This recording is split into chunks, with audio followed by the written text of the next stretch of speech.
The studio lights burned bright across the Family Feud stage, glinting off the polished floors and the banners that danced with applause. Families laughed, shouted answers, and cheered in the background as the familiar theme music faded into the booming warmth of Steve Harvey's voice. It was supposed to be another ordinary taping, another day where families competed, laughed, and went home with memories. But that Monday morning, July 15th, 2024, would be remembered as something entirely different. Among the contestants standing at their podiums was a man named Carlos Martinez, a 38-year-old father from Phoenix, Arizona. From a distance, he looked like every other upbeat competitor. Smiling, shoulders straight, his family gathered proudly beside him. His wife, Maria, wore a bright red dress that she had ironed at dawn, while their two children, Sofia and Miguel, stood nervously, trying to match the excitement in the room. Their laughter felt genuine, but behind it was something fragile, a secret that none of the cameras, nor even most of their own relatives, knew. Carlos had spent months mastering that smile. It was the armor he wore against pity, against questions, against truth. Every time he told people he worked in construction supervision, every time he mentioned their apartment back in Phoenix, he felt the sting of another small lie. But lies were easier to carry than shame, and shame for Carlos had become heavier than any beam or brick he'd lifted in his former life. Just a year earlier, Carlos had been steady, employed, respected, the man neighbors called when they needed a strong back and a steady hand. He'd worked on housing developments across Arizona, proud to see homes rise where there had once been only dust. Then the slowdown came. One by one, projects froze, and when his company went under, Carlos found himself holding a final paycheck and a hollow promise of rehire. He searched for months, burning through savings, taking odd jobs, roofing one week, hauling cement the next, but it was never enough. Rent notices turned into warnings. Warnings turned into eviction papers. When the knock came on their door 6 months ago, Carlos stood silent as the landlord explained that they had until evening to leave. He remembered Maria's trembling hands as she packed bags, Sofia crying quietly as she tried to fit her school books into a plastic bin. That night, the Martinez family's entire life fit into a Honda Civic, a faded 2009 model whose backseat would soon become their bedroom. They moved like ghosts after that, parking in shadows behind grocery stores, sleeping under buzzing streetlights, pretending it was just temporary. Every morning, Carlos would drive them to a gym for showers, using guest passes and hurried smiles. Maria would braid Sofia's hair while Miguel wiped condensation off the car windows. They had become experts in invisibility. To the world, they were just another family on the move. And then one afternoon, as they sat parked behind a Walmart in Phoenix, Carlos opened his email on the cracked screen of his phone and froze. A message from Family Feud. Their audition from months ago had been accepted. They were invited to Atlanta for a live taping. Maria had gasped, clutching his arm, her eyes suddenly bright. "This is it," she whispered. "Our sign." For the first time in months, Carlos allowed himself to hope. He worked extra hours hauling lumber to afford gas for the trip. Maria picked up odd cleaning shifts. They saved just enough for the drive. No hotels, no safety net, just one tank of faith. They left Phoenix before sunrise, the Civic packed tight with clothes and sandwiches. Along the interstate, they laughed together for the first time in weeks, playing old songs on the radio, pretending they were a normal family on vacation. By the time they reached Atlanta, exhaustion had settled deep in their bones. They parked overnight in a Walmart lot, cracked the windows and listened to the hum of distant trucks. Maria held Carlos's hand as he stared through the windshield, wondering how much longer they could pretend. The next morning, they washed up in a gas station restroom. Carlos combed his hair. Miguel wiped fog from the mirror. Sofia pressed creases into her dress using her palms. They walked into the studio smiling, blending into the glittering crowd. When the cameras started rolling, Steve Harvey greeted them with his trademark grin. The music hit, the crowd roared, and the show began.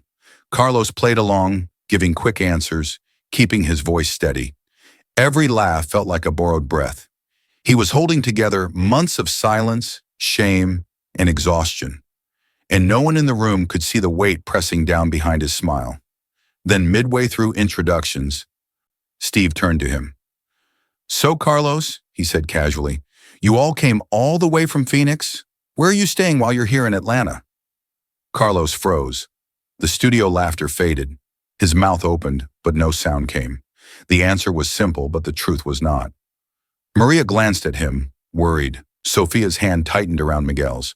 For a moment, time hung still. Carlos could feel every beat of his heart echoing in his chest. 6 months of secrets balanced on his tongue. He looked at Steve Harvey, at the cameras, at the crowd, and for the first time in months, he didn't know how to lie. Carlos's throat tightened as the air around him thickened. Every instinct told him to smile, to laugh, to say something safe and simple. Maybe name a hotel he'd seen on the drive-in. Maybe deflect with a joke like he'd done so many times before. But this time, something inside him cracked.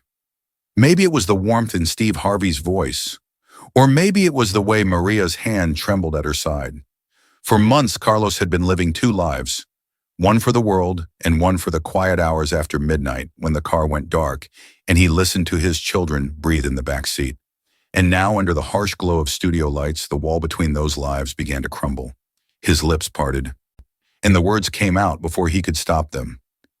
Mr. Harvey, he said quietly, his voice shaking, we're not staying anywhere in Atlanta. We don't have a place. My family's been living in our car for 6 months. The sound that followed was not silence. It was something deeper. It was the kind of stillness that happens when an entire room exhales at once. Even the cameras seemed to hesitate, unsure if they should keep rolling. Steve Harvey's expression softened, his trademark grin fading into something solemn, something human. He stepped closer, his brow furrowed. You're telling me, Steve said slowly, that you and your family drove here from Phoenix and you've been living in your car? Carlos nodded. His voice cracked as tears slipped down his face. Yes, sir. We thought maybe if we could win something here, it would help us get a place again. I wanted my kids to have hope for once. Beside him, Maria covered her mouth, trying to hold back her sobs. Sophia and Miguel looked down, their young faces trembling with embarrassment and relief all at once. The secret was out. The weight they had carried for months had been dropped in front of hundreds of strangers. And yet, strangely, it felt lighter than ever before. For a moment, Steve didn't speak. He looked at Carlos, then at the audience, and finally at the cameras. It was no longer a game show. It was a moment of truth. Carlos, Steve said softly, you don't ever have to be ashamed of fighting for your family. You hear me? You did what a father's supposed to do. You kept them together. Carlos's shoulders shook as he nodded. His tears were not only from pain, they were from release. For the first time in half a year, he was no longer pretending. Steve motioned to the production crew. The music stopped. The stage manager, unsure of what to do, glanced at Steve for direction. The host, in who had seen laughter, arguments, and 1,000 funny moments on his stage, now saw something sacred unfolding. He quietly asked the cameras to cut. A murmur rippled through the audience as Steve placed a hand on Carlos's shoulder. Come with me, man. Bring your family. Let's step backstage for a moment. The Martinez family followed Steve off the set. Behind the bright studio walls, the laughter of the audience faded into muffled whispers. In a small green room filled with props and coffee cups, they sat together on a worn-out couch. Maria held Sophia close while Steve pulled up a chair. Talk to me, he said gently. Tell me what's been going on. Carlos took a deep breath and began to speak, slowly, haltingly, as though each word carried a year of exhaustion. He told Steve about the company that folded, the eviction, the long nights parked behind grocery stores, the truck stop showers, and the email that had felt like a miracle. As he spoke, Steve listened, really listened, his hands clasped, eyes heavy. When Carlos finished, there was a long pause. Then Steve leaned forward, his voice low but firm.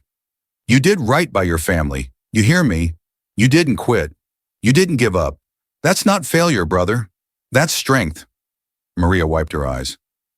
It's just, we've been so scared, she whispered. Scared someone would find out. Scared our kids would start believing they were less than other people. Steve nodded. I know that feeling, he said. I've been broke before, slept in my car myself once. You're not alone. That admission hung in the air, bridging the distance between celebrity and stranger. For a moment, they were just people, flawed, hopeful, surviving. Outside, the audience waited. They didn't know what was happening backstage, but something told them they were witnessing more than a game show moment. There was a sense of unity in the room, a quiet awareness that something real was unfolding. 20 minutes later, the stage lights flickered again. Steve returned, leading the Martinez family back into the spotlight.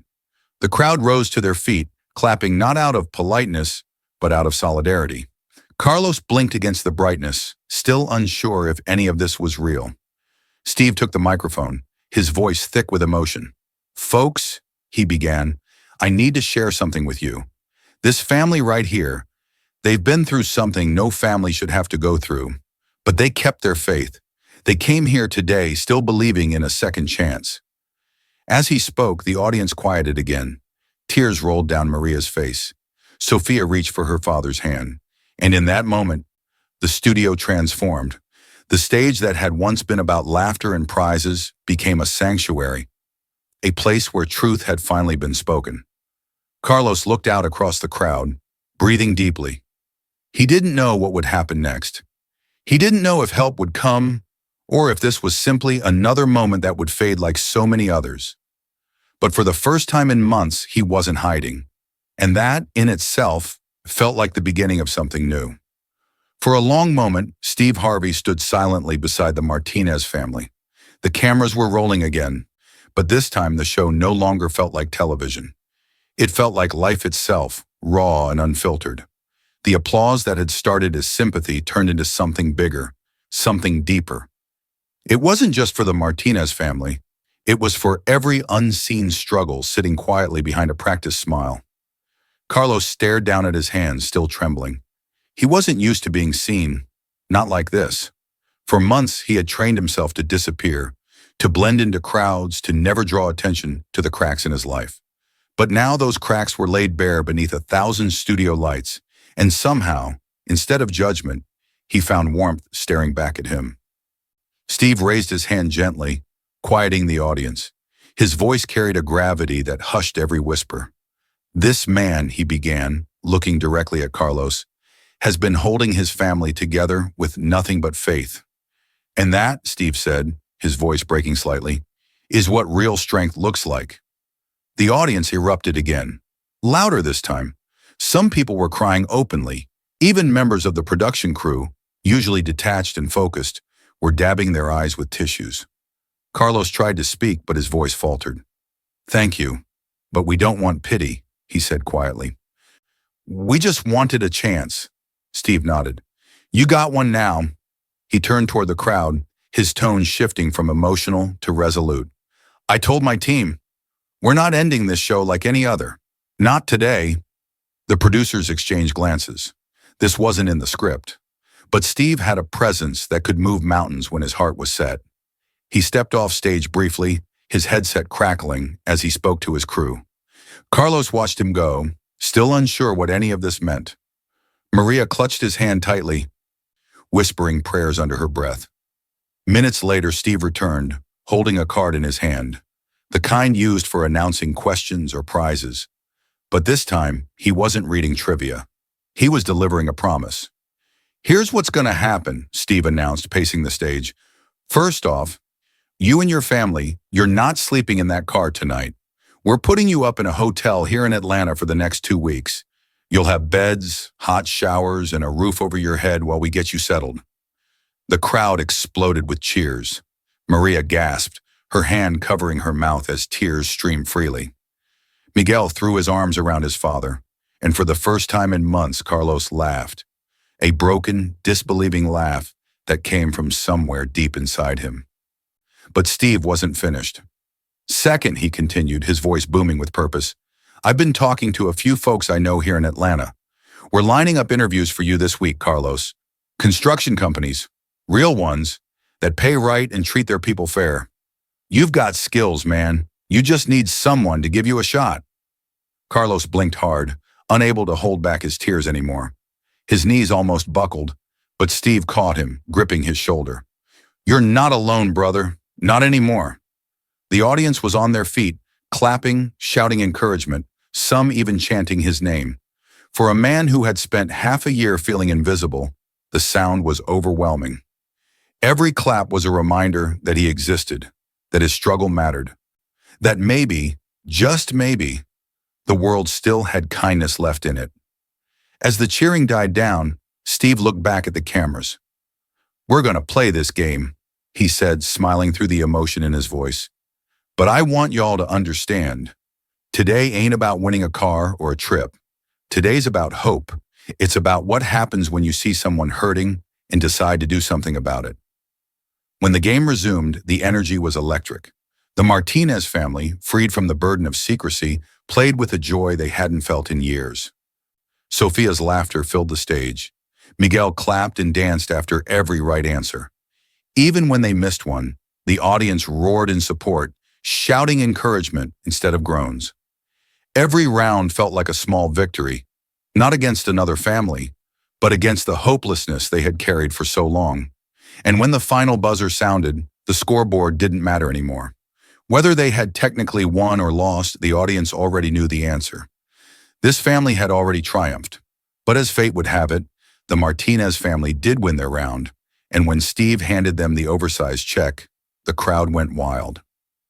Carlos looked down at the amount printed across the board, enough to cover first and last month's rent on a new apartment. He swallowed hard, turning to his wife. "We did it," he whispered. "We can go home." But Maria shook her head gently, tears still in her eyes. "No," she said, "we can start again." Those words hung in the air, simple but sacred, because for the first time in months, home wasn't just a place, it was a possibility. As the audience began to applaud again, Steve Harvey stood beside them, visibly emotional. He put a hand over his chest and said softly, "You didn't fail your family, Carlos. You fought for them. That's what heroes do."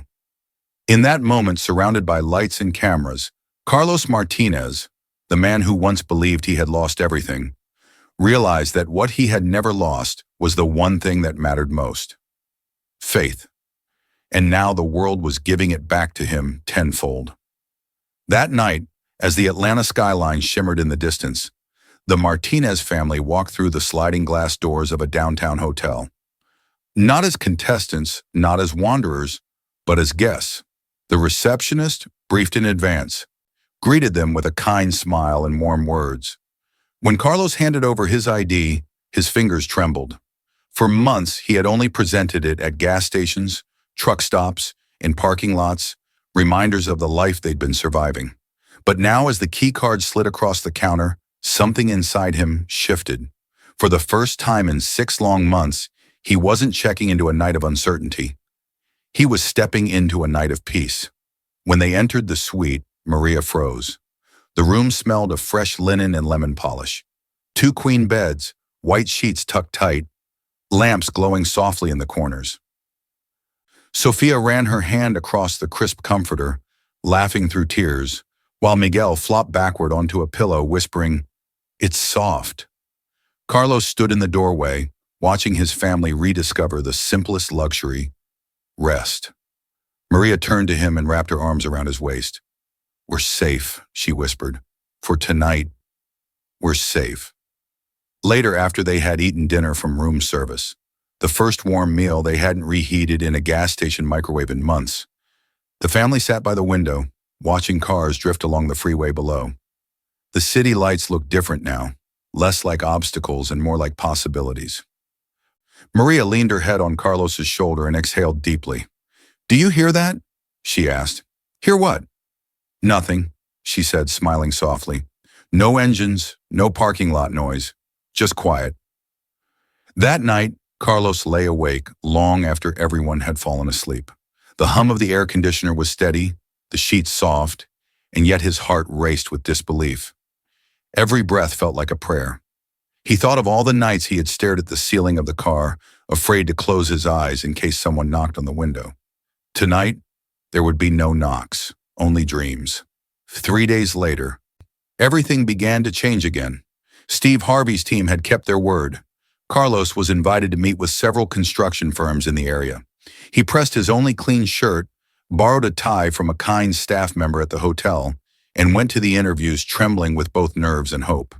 The first company, a major development firm downtown, listened to his story. When Carlos finished speaking, when he told them how he had kept his family together while living out of a Honda Civic, the room went silent. The hiring manager finally said, "You've led men before, haven't you?" Carlos nodded. "Then let's get you back to doing that." By the end of the week, Carlos was officially hired as a site supervisor. The position came with steady pay, benefits, and the one thing he had forgotten how to believe in, a future. When he called Maria to tell her the news, she screamed so loud the hotel maid outside their room laughed. Sofia and Miguel danced on the bed shouting, "Dad got the job." Within 3 weeks, using the Family Feud winnings and his first paycheck, they signed the lease on a small 3-bedroom apartment in a quiet neighborhood just outside Atlanta. The day they received the keys, Carlos stood at the doorway, holding them up to the sunlight. They jingled in his hand, light, but carrying the weight of everything they had endured. The first night in their new home, Sofia and Miguel each chose their rooms. They unpacked their few clothes into empty drawers, decorated walls with sketches and notes from school. Maria cooked rice and beans on the stove, filling the apartment with a smell that felt like memory. After dinner, they sat together on the floor. No furniture yet, no TV, just each other. "This is it," Maria said, looking around. "Our beginning." Carlos nodded, his eyes wet. "We made it back." Word of their story spread after the episode aired. Viewers across the country reached out. Donations, letters, job offers, furniture deliveries. Strangers who had once watched Family Feud for laughs now watched in tears, realizing that sometimes the greatest prize is not money, but mercy. One family from Michigan sent a letter saying, "We were one paycheck away too. You gave us courage." Soon the Martinez family began speaking at local shelters and community centers. Carlos stood before crowds, his voice steady now, no longer burdened by shame. "We weren't lazy," he'd tell them. "We just fell. And when someone reached out instead of looking away, we rose again." Maria, who had always dreamed of finishing college, enrolled in evening classes. Sofia joined the school debate team. Miguel started drawing comic strips. His first one was titled Our Car, Our Castle. And every year, on the anniversary of their Family Feud appearance, they volunteered at homeless outreach events. They served food, handed out blankets, and shared their story with anyone who needed to hear it. Steve Harvey would later say in interviews, "That day I thought I was stopping a show, but really I was starting something." Months later, when Carlos walked through his construction site, hard hat on, clipboard in hand, he would sometimes pause and look up at the buildings rising into the sky. Each beam, each wall reminded him of what it meant to rebuild. He would smile, thinking of the question that had changed his life. "Where are you staying?" He hadn't had an answer then, but now when people asked, he would look them in the eye and say, "Home. We're finally home." That was the day a game show became a lifeline, the day a simple truth opened the door to a miracle, and the day a man who once slept in a car proved that dignity isn't lost in darkness. It's only waiting to be seen in the light.